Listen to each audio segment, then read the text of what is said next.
انسان پیدا ہوا ہے اطاعت کے لیے، خداوند متعال کی عبادت کے لیے، یہ انسان کی مقصد خلقت ہے۔ تخلیق کا مقصد یہی ہے کہ انسان خداوند متعال کی پرستش کرے، خدا کی عبادت کرے، خدا کی فرمانبرداری کرے۔ اس دنیا میں آنے کا مقصد یہی ہے، اور یہ مہم اس وقت پورا ہو سکتا ہے کہ انسان کی اطاعت، عبادت اور فرمانبرداری درست ہو، صحیح ہو، خداوند متعال جس طرح چاہتا ہے اس طرح سے خداوند متعال کی اطاعت کی جائے۔ اگر دل بخواہی اطاعت کی جائے تو وہ قابل قبول نہیں ہے۔ ہمارے بڑے فقہاء، مجتہدین، ہمارے علماء اور ائمہ اطہار مثلا فرماتے ہیں کہ یہ عبادات خداوند متعال توقیفی ہے، جس طرح خدا نے بیان کیا ہے اسی طرح سے ہمیں انجام دینا ہے۔ ہمیں تصرف کا ذرہ برابر حق حاصل نہیں ہے۔ ہم عبادت بنا دیں اپنی طرف سے، پرستش کی ایک کیفیت خود ایجاد کرے، یہ حرام ہے۔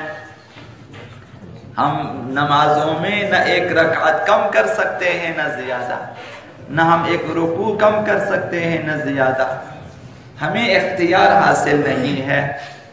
عبادات وضع کرنے کا اختیار ہمیں حاصل نہیں ہے۔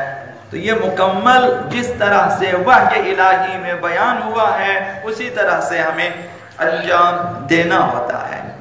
تو لہذا اعمال کی صحت کے لیے اسلام نے کچھ شرائط بیان کیے ہیں، وہ شرائط صحت اعمال ہیں، اور کچھ شرائط قبولیت اعمال ہیں۔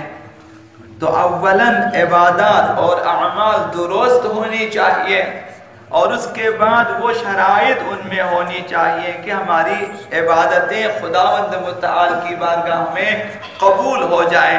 تو ان دو شرائط کی طرف توجہ رکھنا اور ان کی رعایت کرنا نہایت ضروری ہے۔ اگر ان شرائط کی رعایت نہ کی جائے تو اولاً عبادات درست نہیں ہو سکتی۔ جب درست نہیں ہو سکتی کسی بھی طرح سے عبادتیں قبول نہیں ہو سکتی۔ آپ دنیا میں دیکھتے ہیں لوگوں نے اپنی طرف سے اس قدر عبادات وضع کی ہیں، تراویح وضع کی گئی ہیں، اور پرستش کے مختلف صورتیں انہوں نے وضع کی ہیں، اور اپنے گمان میں وہ چاہتے ہیں کہ خدا متعال کی عبادت ہو جائے۔ تو یہ چیزیں درست نہیں ہیں۔ تو انہی شرائط میں سے ایک، مثلا معلوم ہے آپ کو کہ مسلمان ہونا ایک شرط ہے، مومن ہونا ایک شرط، ایمان شرط ہے، صحت اعمال اسی طرح سے قادر ہونا شرط ہے۔ انہی شرائط میں سے ایک یہ ہے کہ عبادت گزار اگر خود فقیہ نہ ہو، اسے خود احکام استنباط کرنے کی اس کے پاس استطاعت نہ ہو یا محتاط نہ ہو، تو وہ صحیح تقلید کے ساتھ عبادات انجام دے۔ اگر خود فقیہ ہے درست، اگر نہیں ہے اسے دوسرے فقہاء کے مطابق عمل انجام دینا چاہیے۔ یہ تیسری صورت نہیں ہے ہمارے پاس۔ جو آپ محتاط کہتے ہیں احتیاط پہ، وہ بھی دوسروں کے فتویٰ پہ عمل کرتے ہیں، البتہ احتیاط کی راہ پہ چلتے ہیں۔ تو یہ دو صورتیں، ہم عوام ہیں اور ہمارے لیے اس وجہ سے تقلید واجب ہے، لازمی ہے، چونکہ ہم فقہاء نہیں ہیں، فقیہ نہیں ہیں، مجتہد نہیں ہیں، تو لازماً ہمیں مجتہد کی تقلید کرنی ہوتی ہے۔ چونکہ عبادات توقیفی ہیں، چونکہ جس طرح وحی الہی میں بیان کیا ہے پیغمبر اسلام کو، پیغمبر ائمہ اطہار کو، اسی طرح فقہاء کو معلوم ہے کہ عبادات کے طور طریقے کیا ہیں، وہ ہمیں بیان کریں گے۔ تو یہ اس وجہ سے ہمیں حتماً ہر عبادت کرنے والے عابد کو، ہر مومن کو چاہیے کہ اپنے فقیہ کا انتخاب کرے کہ میں نے اس فقیہ کے فتووں کے مطابق خدا کی اطاعت و عبادت کرنی ہے، تاکہ خداوند متعال کی بارگاہ میں میری اطاعت و عبادت قبول ہو اور صحیح ہو۔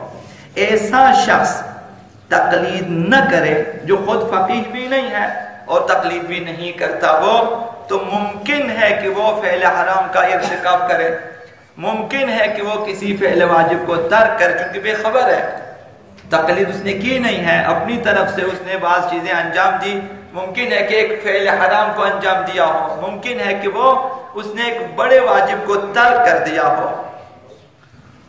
تو فعل حرام یا ترک واجب کا مرتکب ہو جائے تو انسان سعادت ابدی سے محروم ہو جاتا ہے، اور حیات بہشتی سے انسان محروم ہو کر عقاب اخروی کا اور جہنم ابدی کا مستحق ہو جاتا ہے. تو انسان ضد بھی نہ کرے، غفلت بھی نہ کرے. بعض لوگ ضدی ہیں کہ ہم نے کسی فقیہ مقی کی تقلید نہیں کرنی، اور سمجھتے ہیں کہ یہ بہت بڑی بات ہے، بہت جو ہے جرأت والی بات ہے. آپ جس قدر بھی دین میں جرأت کریں آپ جہنم سے زیادہ نزدیک ہوتے جائیں گے. یہاں جرأت و شجاعت ان چیزوں کی بات نہیں ہے، یہاں صحیح اور غلط کی بات ہے. اگر آپ خود دینی احکام استنباط کر سکتے ہیں ٹھیک ہے، آپ فقیہ، آپ اپنے اس کے مطابق عمل کریں. اگر آپ نہیں ہیں تو حتماً آپ کو کسی فقیہ کی پیروی کرنی ہوگی تاکہ آپ کے اعمال درست ہو جائیں. تو لہٰذا یہ ضروری ہے. ایمان کے بعد اولین فریضہ ہمارا کیا بنتا ہے؟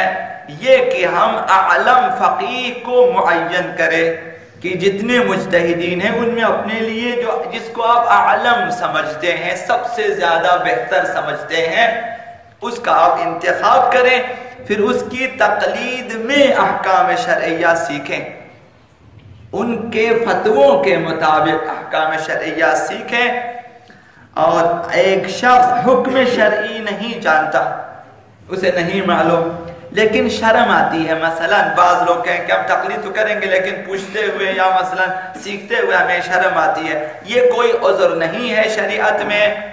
ان پر واجب ہے کہ وہ پوچھیں اور سمجھیں اور عمل کریں. اگر نہ پوچھا، نہ سیکھا اور عمل نہ کیا تو وہ جاہل مقصر کہلائیں گے اور مستحق عذاب الہی ہے.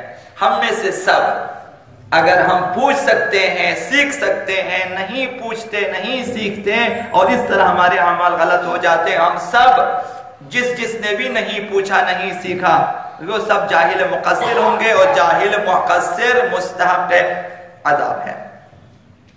اسی طرح سے جو شخص احکام شرعیہ نہیں جانتا، یہ ہمارے معاشرے میں رائج ہے. اکثر لوگ فتویٰ دے دیتے ہیں اپنی طرف سے. یہ بہت بڑا حرام ہے، گناہان کبیرہ میں سے ہے.